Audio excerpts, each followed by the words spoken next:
Ninth day, upper wind month, 1 CE, 0900 hours. What have you found out about him?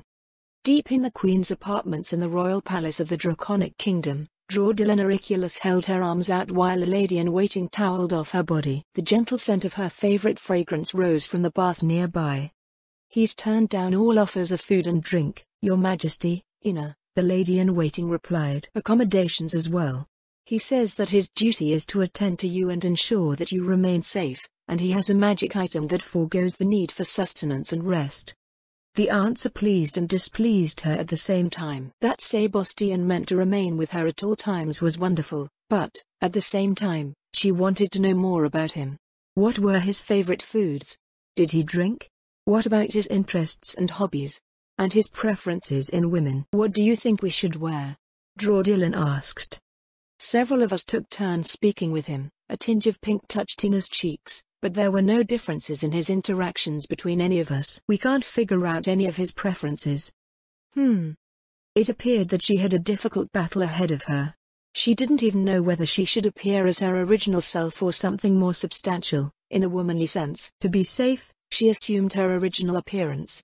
Sebastian aside, she would be holding audiences with her subjects throughout the day and they all favored its youthful appeal. Draudillan walked out into the next room and examined the choices arranged from her wardrobe. A tiny frown appeared on her face. Oi, why are they all skimpy ones again? The capital was recently overrun, you know. We should be wearing something more suitable for the occasion, yes? Gazing upon your glorious appearance will heal the people, Your Majesty, Ina smiled. They need all the energy they can get to help the capital recover. Recover, huh? She had no idea where to start with that. Or rather, she knew what needed to be done, but had no idea how they could do it. The existence of cities hinged on the development of the lands around them. Capitals were very large cities that rose with a country under them. At the moment, the Beastmen still occupied the country, so one might say that the capital was being supported by nothing. Even if they managed to chase the Beastmen all the way back to their country, the Draconic Kingdom was still in big trouble. Over a year of warfare and hostile occupation had collapsed their economy and all of their institutions were in shambles. Half of her population was probably eaten or enslaved and they would have labor shortages everywhere. Hard times lay ahead. Her stomach churned as she thought of the undead army and its probable price, though she wasn't sure whether it was more due to them being undead or over fears about what she might have to pay. The treasury was spent and they would need the Sorceress Kingdom's continued presence, as the Beastmen would continue to raid the Draconic Kingdom throughout its efforts at restoring its lands and their productivity. If Sabos found out that she had no money, would they cut their losses and leave? If that happened, the Beastmen would come back and she would get to experience doom all over again. Could she borrow some money from someplace? As if. Who would lend enough money to pay for an army to guard a ruined country? Are you comfortable, Your Majesty? Draudillan looked down. While she had agonized over the Draconic Kingdom's situation, Ina had dressed her. She took 2 steps to the side to look at herself in the room's dressing mirror. This is the worst one, Draudillan cried. Our tummy and back are completely exposed, the leg slits go all the way to our girdle. Look, you can even see the strings of our panties. The outfit was tailored from pure, white linen as if to express her innocence, but the design was anything but innocent. With her body essentially being that of a 12-year-old, there wasn't even anything to show off. She had all the appeal of a featureless limestone wall, so it felt like purposefully directed harassment. A long sigh stretched out of her mouth and swirled around the room. I think it looks wonderful, Your Majesty, Ina beamed. Everyone will surely love it. Draconic Kingdom, my ass. We should rename it Dololican Kingdom. Her subjects were all like that. Every single damn one of them. We are dealing with foreigners, yes? Draudillan said. They are from the north, too. Their fashions are not so breezy as ours. And remember the first time we hosted those fellows from the theocracy? Their looks of disapproval over our appearance were severe enough to put cracks in the columns of the throne room. I don't know why we should think anything of the theocracy at this juncture, Ina sniffed. Those old prudes left us to our fates. There must be something wrong with their heads. Anyway, they only go after old hags. By old hags, her lady-in-waiting meant people over the age of 20. People in the theocracy tended to prefer individuals who demonstrated high proficiency in their craft. This meant that the ideal was usually an individual in the prime of life rather than energetic youths. Though her kingdom had many troubles, she liked to think of herself as a competent queen, and guests from the theocracy liked her far more when she took on her more generous adult appearance. It was as Ina had said, however. Thinking of the theocracy at this point was pointless. They needed to appeal to those who were in the position to help her and were willing to do so. She would show them whatever they wanted to see. Draudilin stared at her childish reflection in the mirror with dead eyes. Maybe she was just doomed to cater to the tastes of deviants. Since it was mostly her fault, all she could do was privately complain about it. A gust of wind from the river lifted the silken drapes of her apartment, sending a chill up her spine. Draudilin put on a vulnerable look suited for her appearance, instilling her voice with a plaintive tone. Ina, she rubbed her arms. Our shoulders are cold. I'll find a cloak for you right away, Your Majesty. Ina brought her hands together as she bubbled happily. Just one moment. Her lady-in-waiting swept out of the hall. Draudilin let out another sigh. She glowered at herself in the mirror, wondering how she would salvage the huge mess that had been dumped on top of them. It didn't seem like they would be able to do much. They were at the mercy of the Sorceress Kingdom, but she didn't know how generous their sovereign was, what their policies were, or the objectives that they had for the Draconic Kingdom. Furthermore, the timing by which they had swooped in to rescue her could indicate predatory motivations. Yet, she had already given her approval for them to act. At the end of it all, if she couldn't pay the price that the Sorceress Kingdom demanded, they might very well take the whole country away. Yup. Gotta beg. She would do everything that she could. If Sebastian was leading the negotiations, she would work to gain his favor. Even offering herself to him was on the table. Not that she minded that at all, she would lie down on the table herself. A silly smile appeared in the reflection as her imagination wandered off with her. I found just the thing, Your Majesty. Draudilin's smile turned upside down as Ina re-entered the room. Just the thing was a shawl of sheer white silk that hid absolutely nothing. She didn't feel any warmer when it was draped over her shoulders and arms. If she couldn't get warm clothing, maybe another source of warmth could be offered. Do we have anything left in the cellar, or did the beastmen loot it all? We can't have you drinking so early in the negotiations, Your Majesty, Ina replied. You might damage your image. Isn't my image already damaged enough? So much for alternative sources of warmth. She left the room, feeling the cool morning air play over her skin. Outside the royal apartments, Sebastian awaited her, back as straight as a steel bar. He turned his sharp gaze towards her and she felt herself growing heated under his scrutiny. After several moments, he bowed deeply. I am at your service, Your Majesty. You are? We mean, you should be pursuing negotiations, yes? The rest of our delegation will not be arriving until the situation around the capital has been stabilized, Sebastian said. Please do not allow my presence to interfere with your work. Sebastian drew to the side, falling into step behind her right shoulder after she passed. He was right that she should focus on her work, but her head was scrambled just from that brief exchange. He hadn't said anything about her appearance at all, nor did he visibly react. Even if she didn't like looking as she did, she still hoped that he liked it. As they made their way back to the throne room, the faces of the palace staff brightened when they saw her. They stopped their work and showered her with copious amounts of undeserved attention. Your Majesty, thank goodness you're safe. I was so worried. Long live the Queen. Draudilin smiled and nodded at each of them as she went by, stowing away her discomfort over their reception. Like Ina, they had all stayed to defend the palace despite her orders to flee and save themselves. Many had ripped and torn uniforms while others still wore armor. Since they all wore looks of supreme satisfaction and happiness, she couldn't bring herself to yell at them for being suicidal idiots. The guards at the throne room door snapped to attention as her entourage approached. Inside, the hall had been cleared of refuse and the shattered balcony windows had been removed. The torn drapes had been taken off as well and gusts of cold air from outside circulated through the hall. Draudilin took her seat at the throne, nearly jumping up with a squeak when her butt pressed against the cold marble. We would like a blanket for our legs, she said. Ina nodded to one of the maids attending to her behind the throne, who scurried off to see to her request. Draudilin hoped that she would bring something that was actually warm. Where is our Prime Minister? she asked as she ran her gaze along the columns lining the throne room. The Prime Minister fell defending the palace walls, Your Majesty, Ina answered sadly. He was a good man. Draudillan sighed. He was probably the most sensible person in her cabinet, yet he had died in a stupid way. Then what about his staff? They died in the battle as well. Damn it, why are administrators dying in battle? Don't they know how hard it is to put a decent government together? She glanced over at Sebastian, whose steely expression betrayed nothing. What about the royal treasurer? He fell defending the royal treasury. Did that make any sense? It sounded like it did, but it probably didn't. Royal treasurers managed the royal treasury. They did not guard it like some sort of dragon. Then the Minister of Internal Affairs. Ina shook her head. Is anyone in our government alive? Of the surviving members of Your Majesty's court, Lady Yorston is the highest ranked. But your Lady Yorston, at your service, Your Majesty. Draudillan collapsed into her seat. She didn't care how cold the backrest was. I need a drink. Her economy had collapsed, half of her people were probably in various states of dead and her government was defunct.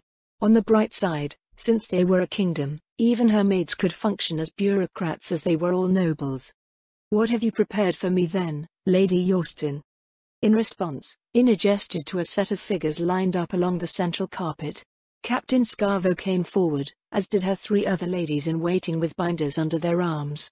Draudillan favored the captain of the palace guard with a bright smile. Word of your valiant defense of the palace has reached our ears, Captain Scarvo, Draudillan said. You have our utmost appreciation for your efforts. Captain Scarvo started tearing up. You are. Don't cry. I'm the one that wants to cry. How is the condition of the palace? Draudillan asked. The palace is secure and the staff is working to restore things to normal, my queen, Captain Scarvo answered. Our guests have moved into the northwest tower. That's fine for now, Draudillan told him. Ensure that proper staterooms are prepared for them as soon as possible. What about the city? How do the people fare? Things are quiet, the captain replied, but problems are brewing. Explain. The militia is decimated, Your Majesty. The army went before them. The closest thing that we have to law enforcement are the thugs protecting shops and warehouses in exchange for what's left of the city's food and sundries. According to the refugees from around the duchy, the beastmen that attacked us ravaged the entire countryside before swarming over the walls, so what little we have stored is all we have left. She fought to keep her childishly hopeful expression on her face as Captain Scarvo painted an increasingly dire picture for the city. When he finished his report, he looked up at her expectantly as if she could somehow produce a miracle to solve all of their problems. What does the city have left? Draudillan asked. We had enough until the next harvest, at least until the refugees started flooding in. Even with all the people that died when the beastmen got in, the guilds say that we have 2 weeks at best. What about Seagate? We don't know, Your Majesty, the captain replied. The last we heard, the twin harbors were still under siege. Arg. They were coming out of winter with 2 weeks of food. The coastal towns and villages could provide them with fish, but they had no idea whether they were in a position to do so. At the same time, unless they liberated a large portion of the coast, they still wouldn't have enough to feed everyone, and if they overfished, the aquatic denizens living off of their coasts would start a war of their own. Is lady, actually, we did not get her name. The noble that came with Sebastian. Baroness Zaradnik? Captain Scarvo offered. Is that her? Draudillan looked over at Sebastian. Yes, Your Majesty, he replied. Baroness Zaradnik is the commander of our military forces here. We would speak with Baroness Zaradnik, Draudillan told Captain Scarvo. Is she present in the palace? I'll head over and check, Your Majesty, Captain Scarvo replied. She's been in and out since this morning.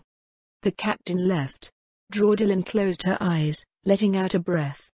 If they could secure some of the coastline and fish up their limit, then somehow transport it, then provide security, implement even more severe rationing, they might be able to stretch out their food supplies by a bit. Of course, they had no effective way to do any of that. One thing at a time, we can't fix everything at once. She opened her eyes again. Lena Lady Delarose. The young noblewoman stepped forward and curtsied, spreading one side of her skirt with her free hand. "Your Majesty," she said, "I've collected the records of the Office of the Royal Treasury and compiled a summary of our finances." "Oh boy, here we go." Draudillan glanced at Sabos, who remained expressionless at Lady Delarose's words. Now that she had broached the topic, there was no turning back. "What do we have?" Draudillan asked. "Is there anything we can offer for trade?" "Our liquid assets consist of the seasonal salaries for the palace staff, plus projected expenses for official functions. Everything else is held in art, magic items and various other articles of value." "Yup, we're broke." What Lady Delarose referred to would amount to a stupendous fortune for an individual, but they were mere crumbs when measured against the budget of a nation. Her mind worked, trying to figure out how to get revenues flowing again. The good news was that the coinage in the city was probably still around. Humans couldn't eat metal, after all. While she might not have the finances to feed the city, the people still had money to pay for necessities. Diminishing supplies in the Draconic Kingdom had driven the price of everything up, but prices beyond her borders should have remained relatively reasonable unless some great calamity had struck the region. Trade would be their lifeline, and the Sorceress Kingdom had expressed its interest in forming economic ties. With that in mind, her task would be to ensure that the Sorceress Kingdom's merchants wouldn't squeeze her people for everything that they had. This would be the main objective of any trade agreement that she negotiated with their delegation. Once she secured that, all that the Draconic Kingdom would require was time to normalize its economy. "Confirm our inventories," Draudillan ordered. "We will probably have to sell some things to get trade flowing again. The Sorceress Kingdom desires trade relations, yes?" "We do," Sabos nodded, "though the delegation that I mentioned will be negotiating on that front as well. I believe that they will come up with a satisfactory arrangement for all parties involved." She could only imagine what sort of satisfactory arrangement might come out of negotiations where their side had prepared a team of experts and her side only had a handful of young nobles. Her palace staff was not incompetent, but neither did they have the experience of veteran diplomats and ministers. "Then go ahead and get that done, Lady Delarose," Draudillan nodded, then turned her attention to the next lady-in-waiting turned temporary minister. "Lady Wenwyn, what do you have for me?" The fiery-haired maid stepped forward, paying her respects before speaking. "Your Majesty's cabinet and the legislature, how shall we put it together again? Is nothing intact? Some people must have survived." Most of the nobles in the city felt trying to defend it with what personnel they had on hand, Lady Wenwyn said. "As for their families, the palace quarter has been turned inside out. Unless they've gone into hiding somewhere else, I wouldn't hold much hope for their survival." "What are the chances that there are qualified survivors elsewhere?" Draudillan murmured. "Well, we will just have to see who turns up." She shared a knowing look with the maid. It was all dependent on luck. Just as one could not throw money at people and have them magically turn into soldiers, one could not produce bureaucrats and administrators on demand. Simply handing someone a title or position did not bring with it the education, upbringing and experience required for the ministries. Some roles could be filled by those with common education, but most required specialized training that only nobles tended to have. Stories about street waifs who rose to positions of prominence with nothing but charisma and willpower were certainly inspiring to the masses, but reality was never so convenient. "By the way," Draudillan said, "have you been employing anyone else to help out with your work?" "It's just us noble scions out of the palace staff, Your Majesty," Lady Wenwyn replied. "We will step aside if someone more qualified comes along, of course."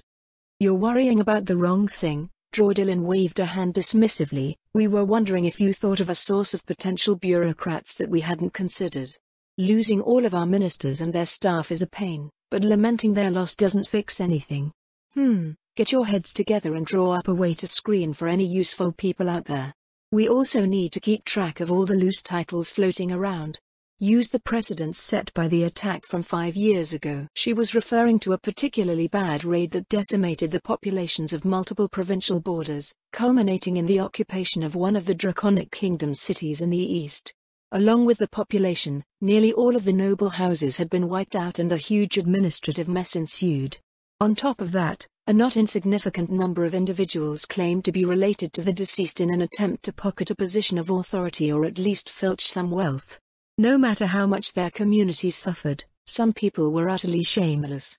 Your Majesty, the third maid said. I believe it would be prudent to coordinate with the temples to help establish a semblance of order. Draudillan suppressed a grimace. There were 7 or 8 faiths with temple grounds in the city, as well as a dozen minor faiths practiced in some form by the population. As good as the idea seemed on paper, trying to get that many different religions to cooperate in practice was just asking for an endless headache. What do you have in mind, Lady Sorrel? Draudillan asked. The distribution of information, to begin with, Lady Sorrel answered.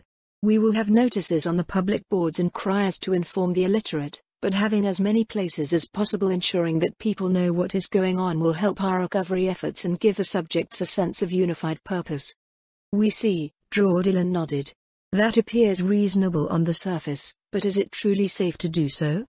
What does Your Majesty mean by this? The influence of the temples is something that any government must keep in mind, Draudillan told her. While we do not consider the temples inherently bad, many have teachings that are at odds with the way that a government must run a country. If they start delivering messages from the government, a few evangelists may see it as an opportunity to weave in messages from their faith or even tailor information to suit their tenets. Overall, it would give them more apparent authority if they become involved in governance. Lady Sorrel puckered her lips as she fell into thought. She was a fairly religious woman, which was probably why she had taken initiative with her proposal to involve the temples. She was earnest and well-meaning, but her biases in favor of religion blinded her to the problems that the temples could cause. Using their teachings to reinforce the significance of our mandates should be a good thing, shouldn't it? The noblewoman's straight, midnight blue hair shimmered as she spoke. Instead of excluding the temples, we should draw them closer to us. Their support of the people is especially important in times like these. What you say holds merit, Draudillan nodded, but how can you ensure that this collaborative effort is not abused? The temples are staffed by people, and some of them will inevitably have flexible scruples. I understand that you have a high opinion of the temples and their capacity to serve the people, but not all religions are like the faith of the Sikhs. Needless to say, the seat of that faith had left them to flounder, so not even they could be relied upon. Antagonizing one of her few precious remaining administrators was a pointless and destructive act, however. Draudillan pondered Lady Sorrel's proposal and the greater puzzle that it represented. Religion was a cornerstone of society in the Draconic Kingdom, but rather than the monolithic organizations that manifested in the theocracy in the northern human countries, each faith was but a tile in the grand mosaic of her country. Given what she was and how her country had been structured, it could also be said that she was an object of worship, too. The other cornerstones were the crown, the nobles and the guilds. Because the crown was what it was, it always remained secure in its position. The state of the nobility, that was, the territorial administration, was still unknown, but she suspected what had played out in the capital had happened everywhere else. She was fairly confident that the guilds could recover quickly and get back to business, so it was on the guilds that most of her hopes were pinned. Rather than focusing on the support of the temples, Draudillan told Lady Sorrel, we should be involving everyone. Deliver our mandates to the relevant organizations. The temples can be involved in matters of public health and wellness as they usually are. The guilds and their members must be encouraged to get our economy back on its feet. The nobles, well, if you find any surviving nobles, we will deal with them directly. In the meanwhile, the crown has to act in their place. She had the most confidence in her ability to deal with the nobles, as they were creatures of tradition who derived their powers from her authority. They might bicker and scheme amongst one another and place themselves above the common folk, but her influence over them was fairly close to absolute. Furthermore, there was nothing they loved more than to exercise their authority and compete for prestige, so they would fling themselves at any domestic cause that would earn them the favor of their queen and raise their standing. The guilds, however. Did anyone take it upon themselves to work with the guilds? Draudillan asked. 3 infuriatingly neutral masks simultaneously popped up on the 3 noble women's faces at her question. Ina was probably looking the same behind her shoulder. If there was anything that nobles disliked above all else, it was dealing with people who could stand their ground against them in an asymmetrical manner. The Draconic Kingdom's continually unstable state of security made managing land a more tenuous prospect than elsewhere. As a result, the guilds enjoyed a more influential position relative to the nobility than they did in places like Riastais, Baharuth, and Roblay. This fact chafed on her nobles more than they would have liked to admit, and there was little that they could do about it, as merchants were by nature more adaptable to adverse situations and were not chained by titles. Generally speaking, the guilds were essential to any country. When they had too much power, however, they introduced various problems as their interests were heavily skewed towards mercantile pursuits. Prosperity was all well and good, but a focus on profit alone made for a pitiful society. Maintaining a healthy balance in her country would be difficult now that everything had been shaken up, and the recovery of the aristocracy would lag severely behind that of the guilds. "Well, is there one amongst you who has any confidence in dealing with them?" The noble women exchanged looks. It was a silly question in more normal times, but someone falling over a precipice would snatch at even a blade of grass.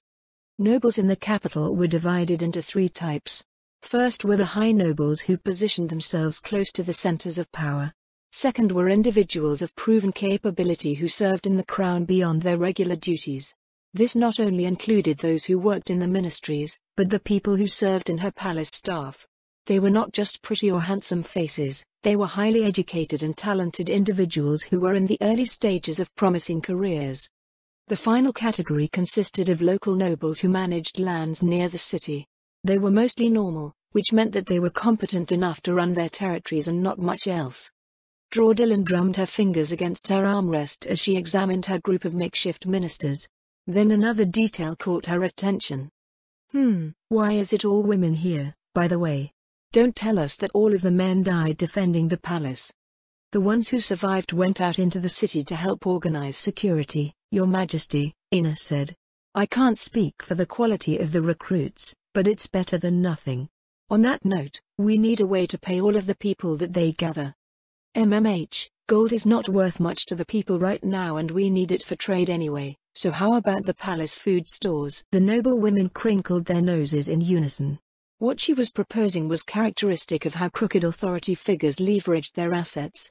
Those who could eat remained strong, while those who starved grew weaker and easier to police. I trust that our staff will not abuse their positions.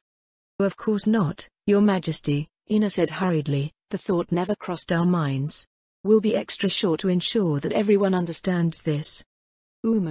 Then go out and have someone figure out how many we can afford to recruit for 2 weeks and let the ones out in the city know before they pick up too many people. The rest of you, go and get started with what we discussed. The three noble women curtsied unison. By Your Majesty's will. Lady Delarose, Lady Wenwyn and Lady Sorrel filed out of the room. The doors whispered shut behind them. Drawdillon sighed and slouched in her seat. A voice came from over her left shoulder.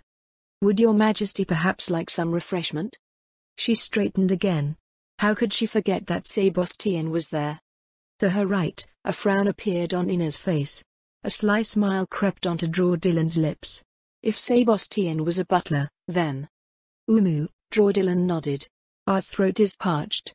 Some wine would be much appreciated. She smiled inside as a cork popped and the rich aroma of fine wine wafted into the air. What a wonderful man. 9th day, Upper Wind Month, 1 CE, 1200 hours. Your Majesty, Baroness Zaradnik has returned to the palace. A pure smile filled Drawdillon's expression as she put her hands together in front of her. The captain brightened in response. Oh, Drawdillon said, it brings us joy to know that the Baroness has returned. We were wondering where she disappeared to. An hour after the meeting with her makeshift court, Captain Scarvo returned from his task.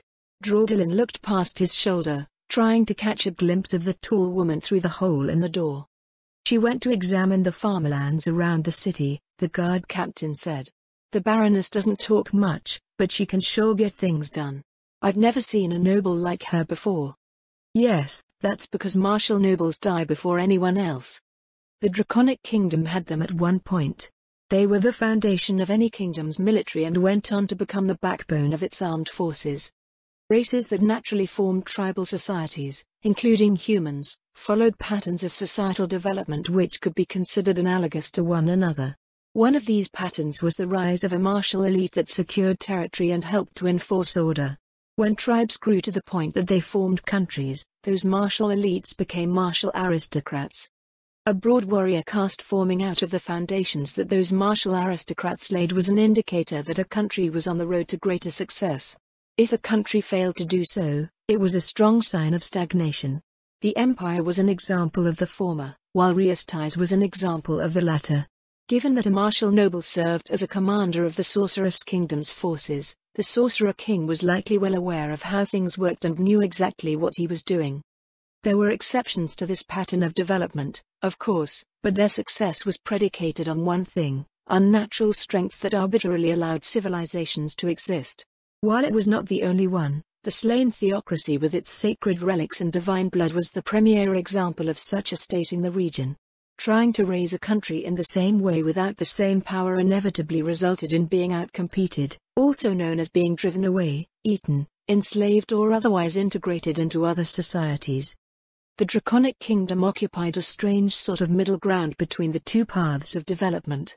It had the natural tribal development of humanity, but, at the same time, her great-grandfather, the Brightness Dragon Lord, had introduced a draconic bloodline into its royal house. Theoretically, this gave the Draconic Kingdom the strength of a sorceress bloodline, and Draudillan enjoyed several other perks from that, manifesting the powers of her draconic lineage.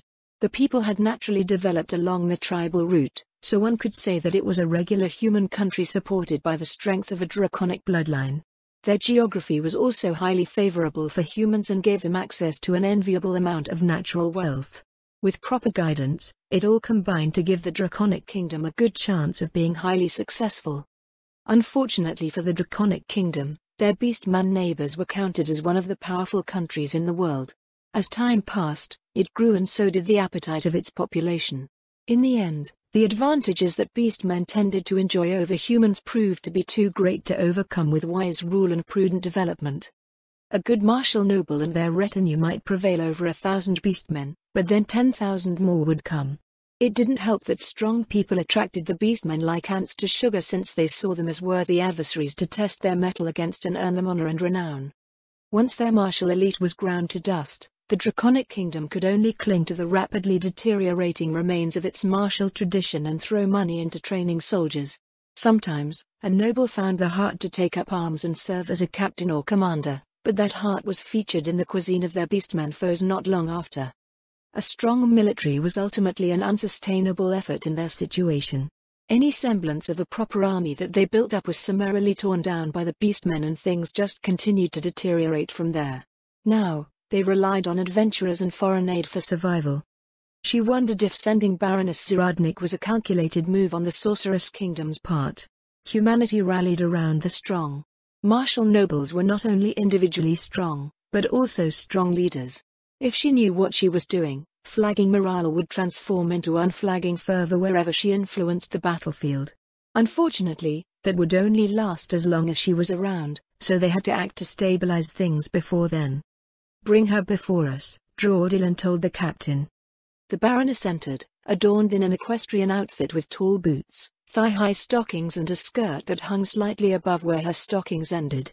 Her chestnut hair was done up in a loose bun, pinned by a blue crystal ornament that did not tremble in the slightest as she glided forward to stand before the throne. Despite being so young, everything about her screamed of a confidence born of unyielding discipline and hard-won skill.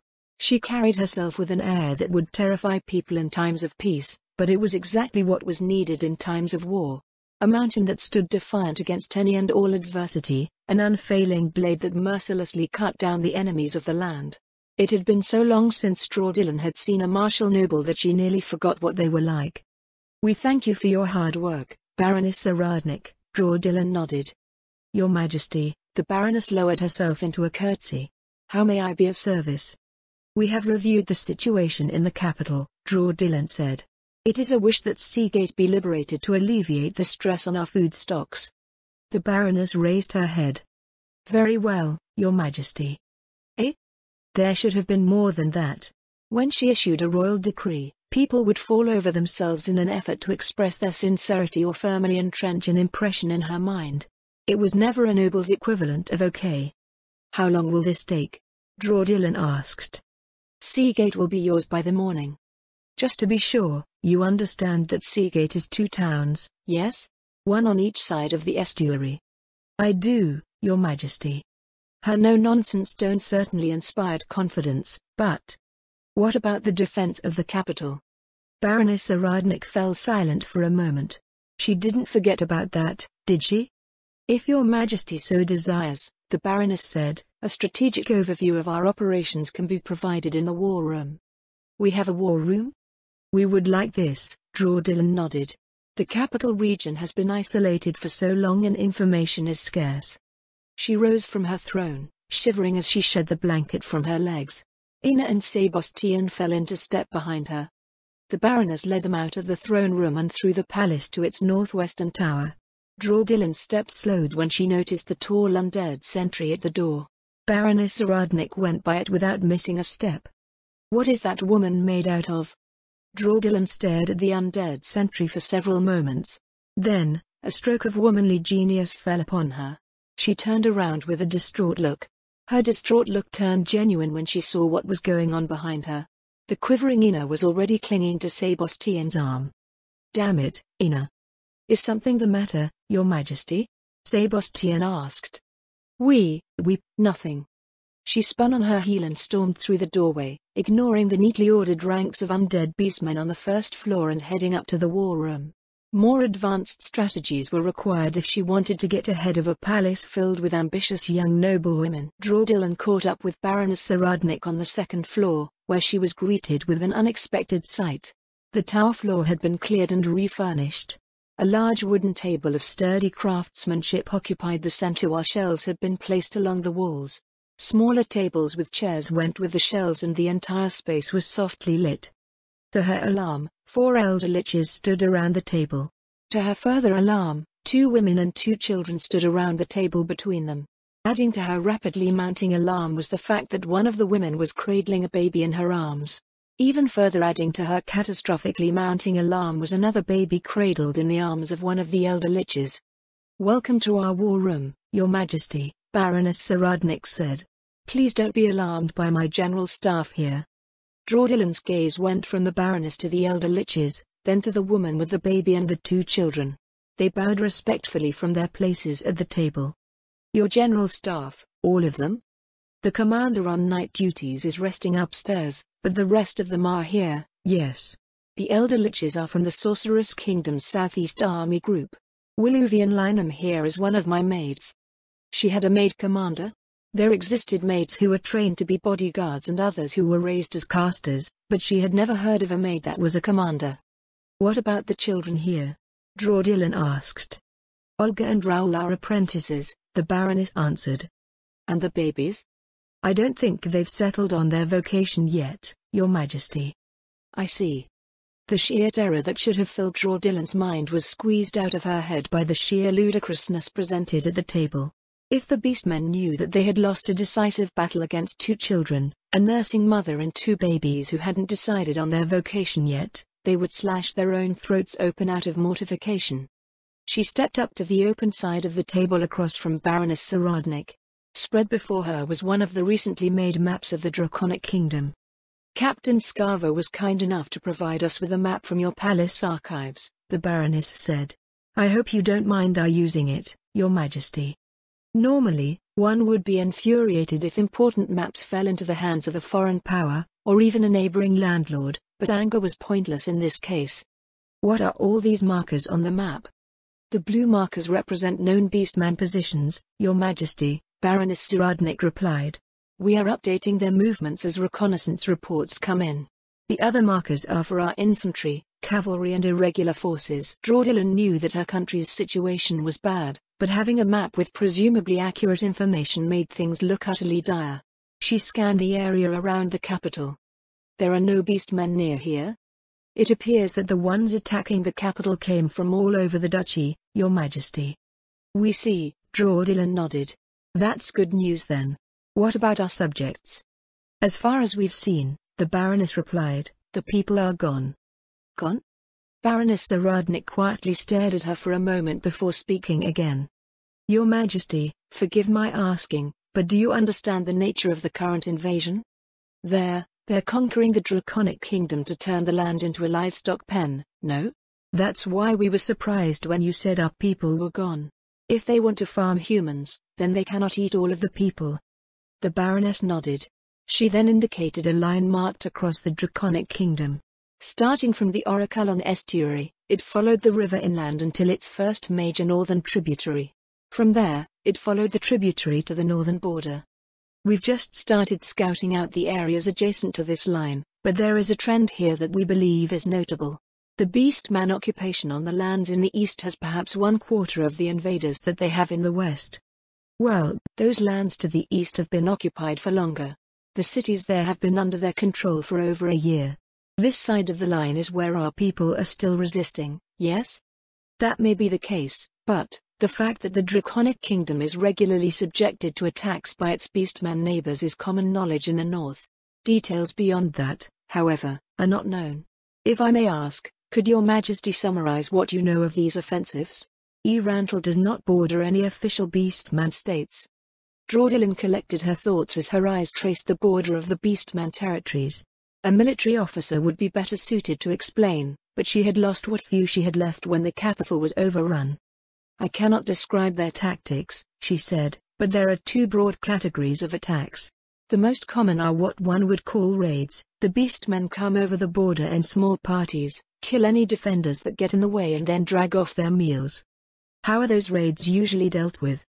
If we manage to detect them well in advance, adventurers will intercept them. Most of the time, they are there and back across the border before adventurers can respond. Most successful interceptions happen when the Beastmen get greedy and go in too deep. Has the Draconic Kingdom ever retaliated against these raids? No, Draudilin shook her head. Adventurers do not attack other countries and we do not have the military resources. Even if we did, attacking Beastman lands is folly. Their terrain is poor for humans, it is mostly mountains and jungle valleys. One of the elder liches stretched forth a plotting rod, moving a few of the markers around. Another added a set along the northwestern border. What about the other category of attack? Baroness Saradnik asked. They are the big raids, Draudilin answered. Thousands of beastmen cross the border and overrun the land. Cities can be occupied during those and they gorge themselves on our citizens. But the beastmen are ultimately driven out. They are. Draudilin eyed the cities that most commonly fell. The usual pattern to things is that the beastmen come in great numbers against our border defenses. While this happens, a combination of adventurers and our military forces stall for time. Foreign aid may or may not arrive before cities fall. It usually takes somewhere around a season for a proper force to be organized and sent to us. Bitterness welled up within her as she spoke. Needing to wait for help while her domain was being violated was a wretched feeling. Do you know why the slain theocracy didn't send help this time? She looked up at the Baroness with a frown. How did you know that? I understand that it is supposed to be a secret, but the slain theocracy's role in assisting the human nations in the region is not unknown to me.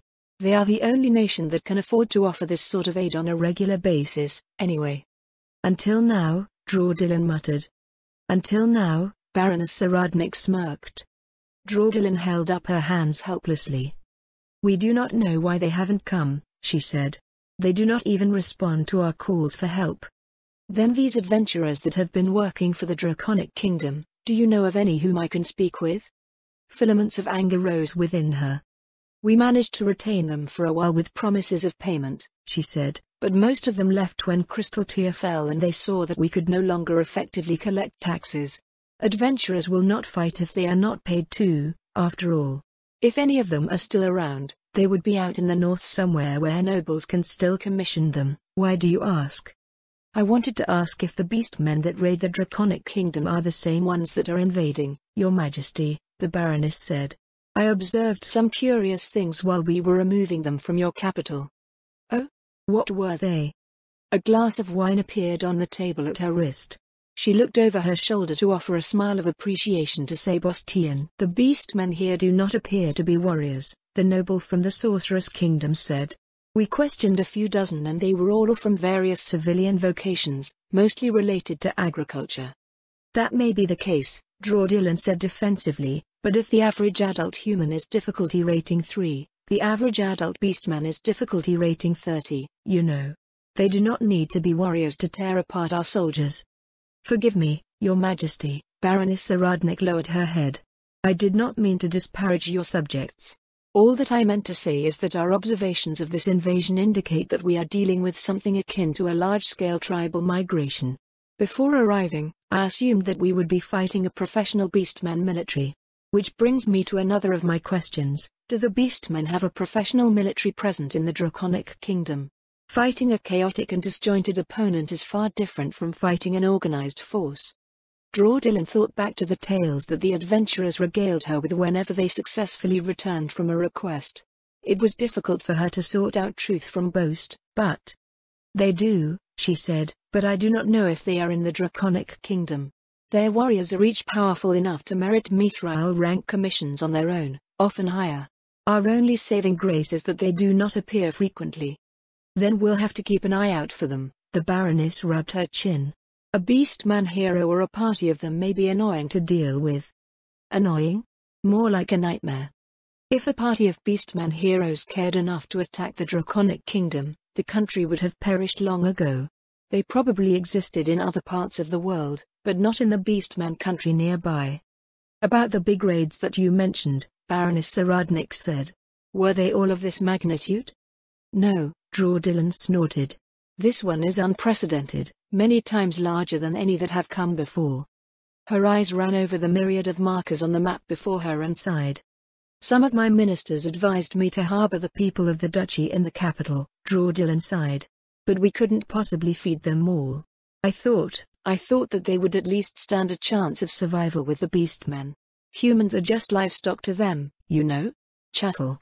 Since a farmer does not pointlessly slaughter his livestock, I thought they could at least survive like that until we could figure out how to save them. Dylan sniffed. And now they were dead. It seemed that she could only be decisive about bad decisions. I don't think it was supposed to turn out that way, Your Majesty, the Baroness said. What makes you say that? Dylan wiped her cheek. It's just a hypothesis for now. The idea that this is a mass migration combined with what our reconnaissance has turned up so far suggests that the Beastmen are well aware of their logistical issues. Baroness Saradnik pointed to the eastern part of the Draconic Kingdom. These tribes have settled. The numbers there are probably what is sustainable for the long term. The noblewoman's hand moved to the western part of the map. This army consists of the tribes that are still migrating and looking for territory to settle. However, their logistical needs are taking their toll. Everyone in this duchy was eaten because the Beastmen needed to eat. They all came to your capital because it contained the most food. Wait, are you saying that the Beastmen in the east have swindled the ones in the west? In hindsight, some might see it that way. Ultimately, we do not know how they determine who settles where or what their original plans were. Generally speaking, a tribal migration keeps migrating until the population finds a suitable place to settle down. The problem is that you have the Dead March in the northwest, which is a foodless expanse to them. Any scouts that they send will find the Katsa Plains to the north. Scouts that go west will be crushed by Altamura's patrols. Without knowing whether there is food ahead, the tribes cannot continue their migration. And while they loiter, they eat all of my subjects. Any meat, really. Your people, their livestock, any game. It's hard to imagine that they don't know how to fish. So while she was trying to keep food riots from happening in her capital, the rest of her country was rapidly being devoured. If she received a gold coin for every time she sighed, she could probably keep an adamantite adventurer team or two on retainer. Is there anything you can do about any of this? Dylan asked. This is the tentative plan for now. Baroness Saradnik indicated the capital with a finger. The capital duchy is currently clear of beastmen, but I would like for you to refrain from sending people out to repopulate your territories for the time being. There should still be a lot of hungry beastmen in the neighboring lands, so sending new villagers out right now will attract more beastmen to the capital. Preparations to begin working again can still be made within the city walls, of course. Does that mean you're not leaving any soldiers here? One of our cavalry squads will be left to patrol the perimeter of the city, just in case some curious beastmen make it all the way there. Otherwise, the capital's defense is primarily predicated on staying outside of the beastman tribe's awareness. Like the Dead March, the duchy here has become a place where there is no food to be found and they risk starvation if they attempt to cross it. The Lynam sisters will be overseeing the defense of your capital, as well as coordinating our reconnaissance efforts, so your majesty may consult with them whenever you wish. What about inside the city? The rest of our forces will be dealing with the invaders. What we have here in this tower is to defend our command center, but they can also act in case of emergencies. Will your Majesty be capable of enforcing law and order in your city? We've enacted some temporary measures that should work as long as the city doesn't run out of food. So you will be heading to Seagate next? Yes, Your Majesty. Seagate will be secured, as will a river up to the eastern border of this duchy. Once we do that, the rest of our delegation will arrive. This should be sometime late tomorrow, so please prepare your party before then. We'll also need a way to assure Seagate that we are acting on Your Majesty's authority. We can draw up a royal writ or something similar. You'll probably have to deliver it to the local authorities personally. However, if one of the undead walked up to them, they'd probably go into hiding for days. It would be wonderful if a single document could be provided that will be accepted wherever we go. Was there a writ for that? The only one that she could think of indicated that the bearer was acting on the Queen's behalf. Anything impromptu could be rejected as a forgery even if it had the royal seal on it. If she handed over the former to Baroness Saradnik, the nobility would probably go into fits upon seeing such a thing in the possession of a foreigner. Or maybe they'll just stay quiet with an undead army staring them in the face. We have something in mind that should serve. It's only temporary, mind you. Temporary. Of course, Your Majesty. I simply wish to ensure that the process of recovering your lands goes as smoothly as possible. The reassuring words only served to raise suspicions. Even if they were accustomed to wielding their authority, there were always little things here and there that nobles did for themselves. In her position, however, Draudelin could only hope that Baroness Saradnik didn't run off with half of the country. After Seagate, Draudelin's eyes drifted northwest along the coast. What will you be doing? We are assuming that everything east of the line drawn here is stable, Baroness Saradnik replied, and more concerned with keeping the western tribes from encroaching on their territory rather than invading any further. As such, our forces will be working to relieve the west. In addition to the contingent that secured your capital, we have another coming through the Dead March from the northwest. Once operations have progressed to a suitable stage, another contingent will secure Blighthold from the sea. What the hell is the Sorceress Kingdom, again? There wasn't a single trace of apprehension in the young noblewoman's voice. At this point, Draudelin wondered if the Sorceress Kingdom hadn't just established a new state, but conquered the north as well. No doubt in her mind existed that they could have just as easily conquered the Draconic Kingdom with their forces. They were doing just that, in fact.